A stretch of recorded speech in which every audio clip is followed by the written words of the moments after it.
Today I'm going to be doing my 1-year review of the Niche Zero grinder. But before I do that, I just want to say welcome to Cabin's Coffee Corner. This channel is designed to help you choose the coffee gear you want to brew with at home. I love making these videos, and if this is something that you're interested, please like and subscribe. This really helps me out as a YouTube channel, and it helps me grow and get my content out there for more people. I also have an Instagram page called Cabin's Coffee Corner. You're more than welcome to follow me there. Also, my Patreon account is now alive. This is a chance for you to support me as a YouTuber. Additionally, and a chance to win free gear. So let's go ahead and dive into it. This is the Niche Zero. This has been one of the super difficult grinders to get. Got a lot of people excited, and I bought this about a year ago. I pre-ordered it. I was up till 4 o'clock in the morning to get this thing. I think I paid $735 to get it here. It was kind of expensive, but if I'm honest, it's kind of a letdown. And I know I just said that, and probably a lot of people are upset because this is the grinder that they have or that they want, but to me, I was never been that impressed with this grinder. I think the reason for that is because prior to this grinder, I was using a Kinu M47 hand grinder. It took about 30 seconds for me to grind a shot of espresso with it. But if I'm honest, that shot with a Kinu M37 hand grinder was maybe a little bit better than the Niche Zero. And for pour over, I think it was a little bit better than the Niche Zero, which is very unfortunate because the Kinu M47 hand grinder was $350 versus $735. So we're coming in at less than 50% of the price if you can get your hands on a Kinu 47. The plus side of this, though, is this one has a motor in it, so it just grinds faster. I ended up keeping this one, and I don't use my Kinu M47 anymore because it's faster. You can grind quicker. The shots are just okay. The shots are better than my Siete 270 Wi, but my shots are better with my DF64 Turin with SSP purrs, which still comes in at $100 less than this grinder. Now that I said a couple of the negative things, I want to talk about some of the positive things, because this isn't necessarily a grinder you can should completely avoid, but I think it has been beneficial in a lot of ways. The first one is something that every single grinder should have, which is cord storage. So if you're sitting on a counter like this, it's super easy to plug it in and hide your cable well, and you don't have this massive cable going out. So you can adjust that cord length to whatever you need. However, it is a little bit short, but it does get the job done. It comes with a nice cleaning brush and a nice tool to kind of remove the burr on the inside. This comes with 63 millimeter burrs, I believe, conical burrs. They're great burrs. They do a good job. It's pretty consistent on the espresso grind. This is a Niche Zero, which means it has zero retention. However, I find buying this little percussion cup to puff out the grounds, let's see if there's any in there, puff out the grounds when you're done, that really helps get all of the grinds out because it's not a full zero retention grinder. It is pretty close though. Another pro of this grinder is the fact that this has a very easy adjustment setting, and it's very easy to calibrate. Some of the other grinders I've had have been a little bit more difficult on changing the grind setting, know exactly where you're at. But you can see all the way from espresso all the way to coarse coffee on this grinder. You don't have to rotate it like 5 or 6 times and remember where you're rotated. It's simply you just follow this little silver ball to wherever you want and set it up. So it's super easy to go back and forth between decaf, between different espresso beans, between pour over, anything like that. It's super easy to just grab this dial and turn it. And it's super easy to calibrate too if you remove the entire burr for cleaning, which is very important, and you should do that fairly regularly. It comes with a nice dosing cup that fits a 58 millimeter portafilter, so you simply just put the portafilter on and then flip it over. It fits super well. It grinds super well in here. This also fits super well for a Weber Workshops shaker cup.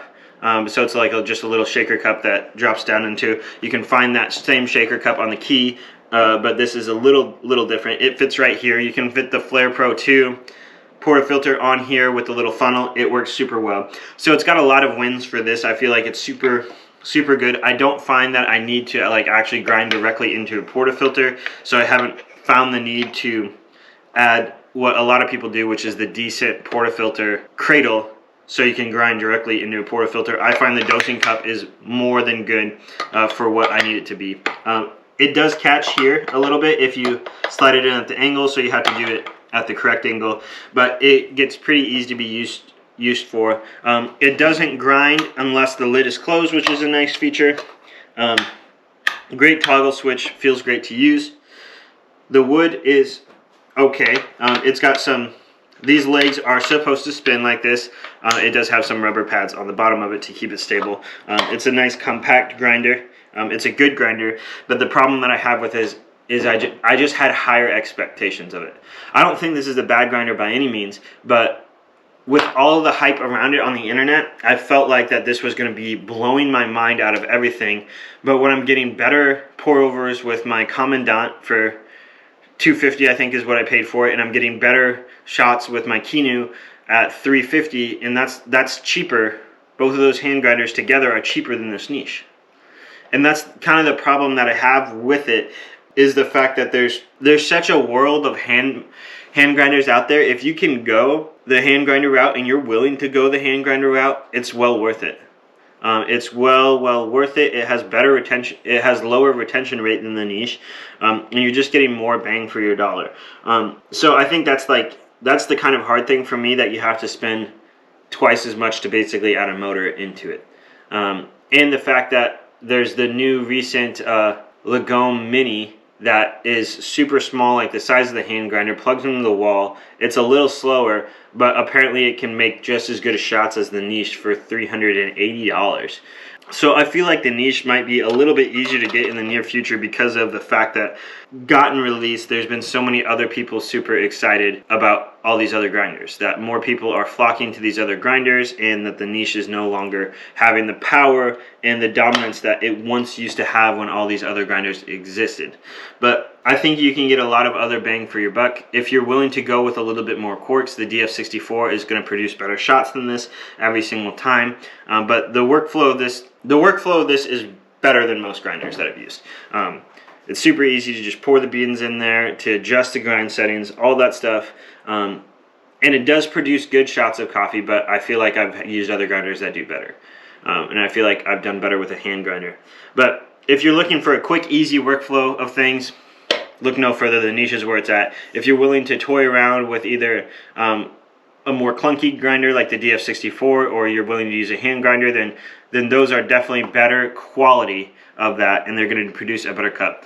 However, this does have a great workflow. I've done an event where I've produced 30 shots of espresso with it and made 30 different drinks, and I used the niche as my only grinder for that event, and it did phenomenal. And I also did pour overs at that event, so I switched back and forth between that pretty easily, and it went through all those like a champ with no problems, and it can get the job done super well. So the niche is reliable. I've had absolutely no problems with this after 1 year. Nothing has broken, nothing has caused an issue after 1 year of using this machine. With this grinder, it has held true to everything that it was designed to do.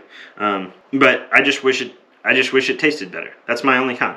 If it tasted better, then it would be great. But the only reason it doesn't taste good is because I've had better grinders, and I felt like the hype was just too high for this grinder, and I had too high of expectations, and because of that high expectations, it let me down. If I had low expectations, if I didn't have the expectations of the fact that I had to get up at 4 o'clock in the morning and wait 3 months for this grinder to get here, and I just had like, I'm going to get a new grinder and it's going to be great, I think it would be great.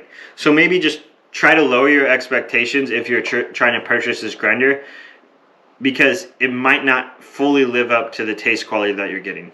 But it's more than sufficing for any home use. Most people aren't really going to notice the difference. It's going to be a better upgrade from most things. The Burrs do a great job, and overall, this is a great grinder. It's worth it if you want the convenience of... So you're paying a lot for the convenience, and you're paying a good amount for the quality, but overall, the convenience factor is what makes this grinder a win. But if I was looking at purchasing again, I think I would look elsewhere with all the options out here, and maybe either up my budget and get a more expensive grinder, or not. I would probably more switch to the flat burr realm, because I feel like that's just better suited for espresso for my taste preferences, but that's all subjective. So if you found this video helpful, please like and subscribe. If you have any questions, let me know in the comments below. And also, I would love to know, do you agree with my opinion? The nice thing about coffee equipment is it is opinion based. So while I might not be as much of a fan of this Niche Zero, You might be, and that is okay, and that is your opinion, and I fully support you for saying that this is the best grinder out there. But for me, in my circumstances, I could find better elsewhere. So I hope you understand that, and I hope you respect that opinion, and please like and subscribe and let me know what you thought of the video, and I will see you next time.